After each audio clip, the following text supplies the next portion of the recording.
जनता party चाहे जितनी भी कोशिश कर ले, सावरकर कभी भी वीर नहीं हो पाएंगे। भारतीय जनता पार्टी चाहे जितनी भी कोशिश कर ले, वो चाहे भी तो इस तथ्य को नहीं झुटला सकती कि जब पूरा देश स्वतंत्रता संग्राम के दौरान भारत छोड़ो आंदोलन में अंग्रेजों के खिलाफ झंडा बुलंद कर रहा था, तब आरएसएस अंग्रेजों के साथ खड़ी थी। तब श्यामा प्रसाद मुखर्जी अंग्रेजों को खत लिख रहे थे कि हम भारत छोड़ो आंदोलन में हिस्सा नहीं लेंगे। जब सत्ता की ताकत के सामने सवाल कमजोर पड़ जाएं, तो आवाज बुलंद करनी पड़ती है। एक किताब का विमोचन था और देश के रक्षा मंत्री ने वहां एक विवादास्पद बात कह दी। मैं उसे विवादास्पद नहीं कहूंगा, इसे कहा जा सकता है कि व्हाट्सएप यूनिवर्सिटी के ज्ञान से अर्जित एक बात कह दी। उसमें उन्होंने एक ऐसी बात कही जो तथ्यों से बिल्कुल परे है, जिसे देखकर ऐसा लगता है कि किसी ने व्हाट्सएप यूनिवर्सिटी में अपनी व्हाट्सएप पर पढ़ के उसे देश के सामने रख दिया। और सबसे शर्म की बात यह है कि यह बात राजनाथ सिंह कह रहे हैं, जिनकी मैं निजी तौर पर बहुत इज्जत करता हूं। भारतीय जनता पार्टी में कुछ गिने चुने सुलझे हुए नेता हैं, मंत्री हैं, जिनमें एक राजनाथ सिंह है। राजनाथ सिंह ने यह कहा कि वीर सावरकर को वामपंथी बदनाम करते रहते हैं। सावरकर ने दरअसल कभी माफी नहीं मांगी, सावरकर ने महात्मा गांधी के कहने पर माफी मांगी। अव्वल तो बात यह कि अंग्रेजों के सामने मुझसे कोई भी माफी मांगने के लिए कहे, मैं तो माफी नहीं मांगता। तो सावरकर जी ने उस शख्स के कहने पर माफी क्यों मांगी जिसका वैचारिक तौर पर सावरकर से कोई मेल नहीं था? कई सालों बाद जब महात्मा गांधी की हत्या नाथूराम गोडसे, देश के पहले आतंकवादी नाथूराम गोडसे ने कर दी थी, उस दौरान कटघरे में सावरकर भी थे। हत्याकांड में सावरकर भी कटघरे में थे। तो उन्होंने महात्मा गांधी की क्यों सुन ली? मैं आपको बताना चाहूंगा कि रक्षा मंत्री ने जो बात कही है वो सरासर झूठ है, सरासर गलत बयानी है। दक्षिण अफ्रीका से महात्मा गांधी आए थे 1915 में, इस तारीख पर गौर कीजिए, 1915 में। और उससे पहले सावरकर एक नहीं कम से कम 3 बार अंग्रेजों से माफी मांग चुके थे। तारीखों पर गौर कीजिए जो आपके स्क्रीन पर आ रही है। जुलाई 1911, मैं आपको बताना चाहूंगा कि सावरकर सेल्यूलर जेल, काले पानी में थे, और जेल में उन्हें डाले जाने के 6 महीने बाद उन्होंने अपना पहला माफीनामा लिखा। उसके बाद अक्टूबर 1913, फ्रंटलाइन में जो आर्टिकल छपा है वो मैं आपको पढ़ के सुनाना चाहता हूं। In October 1913, the home member of viceroy executive council sir Reginald Craddock visited the jail and met Savarkar amongst others. His note of November 23, 1913 recorded Savarkar's plea for mercy. Savarkar had submitted his second mercy plea petition on November 14, 1913. जी हां, नवंबर 14, 1913 को सावरकर ने अपना दूसरा माफीनामा लिखा, और जो उसमें लिखा उन्होंने, हर भारतीय उससे शर्मिंदा हो जाएगा। राजनाथ सिंह, गौर कीजिए इस बात पर। I am ready to serve the government in any capacity they like. Where else can the prodigal son return but to the parental doors of the government? सरकार मुझे जिस भी ओहदे में चाहे, मैं उसकी सेवा करने को तैयार हूं। आखिर सरकार का यह बेटा और कहां आ सकता है? ये मेरे शब्द नहीं है, ये सावरकर के शब्द हैं। भारतीय जनता पार्टी, मैं जानता हूं, वैचारिक तौर पर खुद को सावरकर के करीब मानती है, श्यामा प्रसाद मुखर्जी के करीब मांगती है, मगर हकीकत यह है दोस्तों कि सावरकर ने अंग्रेजों के सामने एक नहीं बल्कि 6 बार माफी मांगी थी। और सबसे बड़ा झूठ, गांधी तो 1915 को आए थे दक्षिण अफ्रीका से, और उससे पहले ही सावरकर कम से कम 2 या 3 बार माफी मांग चुके थे। क्या इस बात को राजनाथ सिंह नजरअंदाज कर सकते हैं? सवाल यह कि क्या राजनाथ सिंह जैसे सम्मानित मंत्री भी अब झूठ का सहारा लेंगे सावरकर को महान बताने के लिए? अब मैं आपको बताता हूं दोस्तों, इनके एक चाटुकार हिस्टोरियन है विक्रम संपत। उन्होंने एक किताब लिखी है सावरकर पर। आप सोच सकते हैं जो सावरकर पर किताब लिख सकता है, उनकी महानता काम क्या बखान करें। उन्होंने कहा है आपके स्क्रीन पर ट्वीट करते हुए कि 1920 को महात्मा गांधी ने सावरकर की पैरवी की थी माफीनामे को लेकर। इन्होंने बाकायदा ट्वीट की है। अब मैं इसकी पुष्टि नहीं कर सकता दोस्तों, क्योंकि मेरा विश्वास भारतीय जनता पार्टी की विचारधारा से जुड़े हिस्टोरियंस में बहुत कम है, मगर ये दावा कर रहे हैं।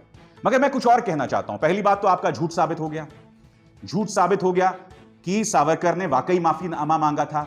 नंबर 2, दूसरा झूठ कौन सा? इन्होंने कहा था कि महात्मा गांधी ने कहा था, मगर महात्मा गांधी के आने से पहले ही वो कम से कम 3 बार माफी मांग चुके थे। और बड़ी बात ये, अगर 1920 में महात्मा गांधी ने सावरकर से यह कहा था कि भाई तुम माफी मांगो, तो सावरकर तैयार क्यों हुए?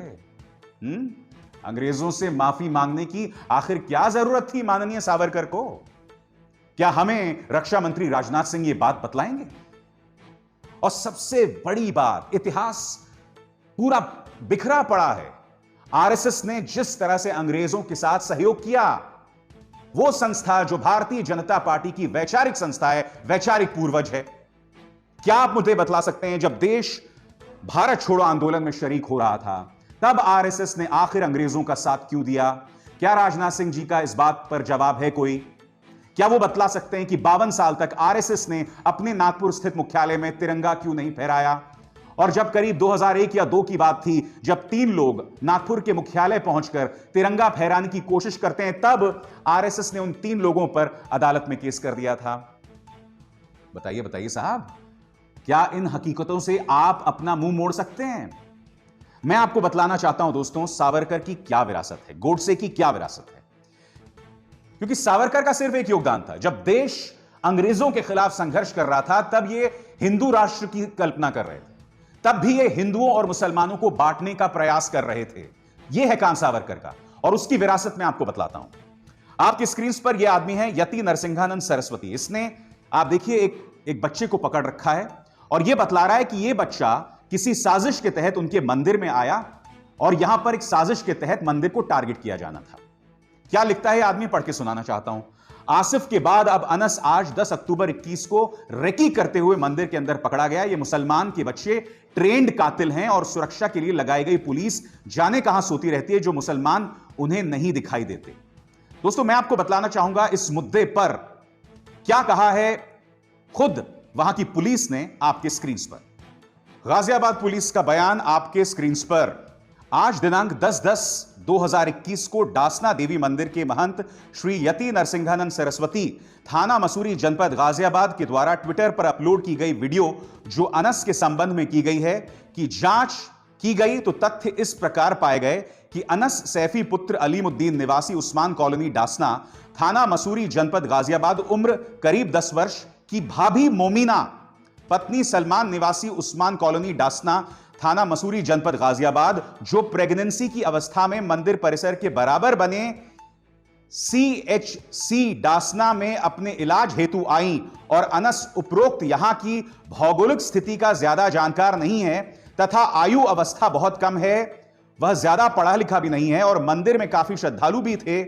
उन्हीं के पीछे धोखे से मंदिर परिसर में घुस गया। इसकी जो भाभी थी, प्रेग्नेंट थी, अस्पताल में थी, और यह बच्चा जिसे बहुत जानकारी नहीं थी, गलती से घुस गया। अब यह यति नरसिंहानंद सरस्वती ने इस बच्चे को, इस 10 साल के बच्चे को आतंकवादी बता रहा है। यह है सावरकर और गोडसे की विरासत। अब एक और मिसाल देता हूं मैं आपको। इंदौर के एक कॉलेज में दोस्तों गरबा हो रहा था, क्योंकि आजकल आप जानते हैं नवरात्रि है। एक कॉलेज को लेकर समारोह हो रहा था। अचानक कुछ लोग घुसे और वहां जो मुसलमान थे उन्हें जबरदस्ती बाहर निकाला। देखिए ये वीडियो। एक और कहाँ है वो? उसको ये इधर लोगों से उसको पकड़ो। किसको? ये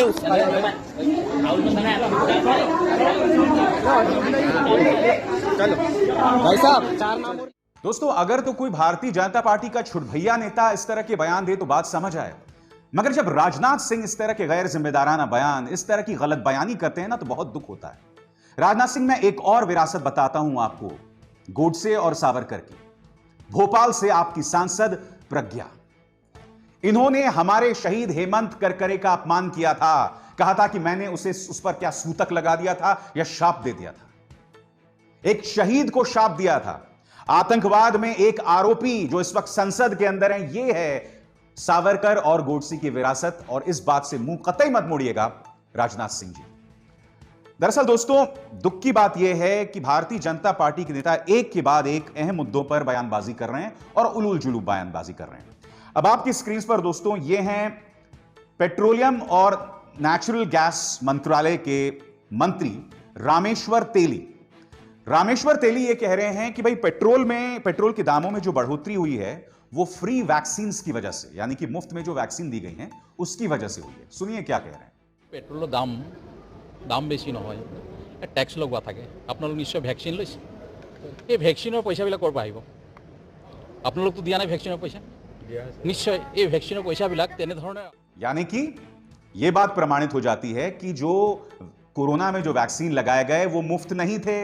तो मैं पूछना चाहता हूं रामेश्वर तेली से और मोदी सरकार से, आपने जो तमाम पेट्रोल पंप्स में प्रधानमंत्री की एक खूबसूरत सी तस्वीर लगा दी है जिसमें पूरा देश उन्हें धन्यवाद दे रहा है मुफ्त वैक्सीन के लिए, इसका अर्थ यह हुआ कि वैक्सीन मुफ्त बिल्कुल नहीं थे। सरकार यह दावा जो कर रही थी, भारतीय जनता पार्टी ने जो इलेक्टोरल बॉन्ड्स के जरिए उन्हें करोड़ों रुपए मिलता है, वहां से उन्होंने यह पैसा स्थानांतरित नहीं किया था। तो कृपया ये जो आप गलत बयानबाजी अब तक करते रहे हैं कि हम मुफ्त में वैक्सीन दे रहे थे, इसे बंद कीजिए। रामेश्वर तेली आपको एक्सपोज कर चुके हैं। और दूसरी बात भी दोस्तों, जैसे मैंने कहा ना, अगर तो भारतीय जनता पार्टी ने अपनी जेब से, अपने खजाने से पैसा दिया होता तो मैं कहता मुफ्त है। ऐसा तो बीजेपी ने नहीं किया। जो ये तमाम पैसा है, ये टैक्स पेयर्स का ही पैसा है, जो डायरेक्ट टैक्सेस और इनडायरेक्ट टैक्सेस के जरिए वो देता है। तो फिर आप मुफ्त का ये राग क्यों अलापते हैं? जब पोलियो को लेकर वैक्सीन दी जा रही थी, वो भी तो मुफ्त वैक्सीन दी गई थी। उस वक्त की सरकार ने क्या उसको लेकर ढिंडोरा पीटा था? जिस तरह से प्रधानमंत्री का चेहरा हर पेट्रोल पंप में दिखाया जाता है और आप लोग उसको लेकर ढिंडोरा पीटते रहते हैं। कृपया देश की जनता को मूर्ख बनाना छोड़िए। रामेश्वर तेली साहब का यह बयान वाकई हास्यास्पद है। और बयान यहां पर नहीं रुकता दोस्तों, अब आपके सामने एक और बयान, यह भी बहुत ही हास्यास्पद बयान है। यह है कोयला मंत्री प्रहलाद जोशी। यह कह रहे हैं कि कोयले को लेकर जो कमी आ रही है वो इसलिए आ रही है क्योंकि बारिश हो गई। अंग्रेजी में क्या बयान है, पढ़ के सुनाना चाहता हूं, फिर मैं आगे उसकी चर्चा करूंगा। Due to rains, there was coal shortage, causing an increase in international prices from 60 rupees per ton to rupees 190 per ton. Subsequently, imported coal power plants are either shut for 15 to 20 days or producing very less. क्या कह रहे हैं कि साहब बारिश हुई, उसकी वजह से कोयले के दाम बढ़ गए। जो विदेशों में बसे कोयले के तमाम प्लांट्स थे, वहां पर कोयले की कीमत बढ़ गई बारिश की वजह से। तो मैं पूछना चाहता हूं प्रहलाद जोशी जी से, दो सवाल हैं आपसे मेरे।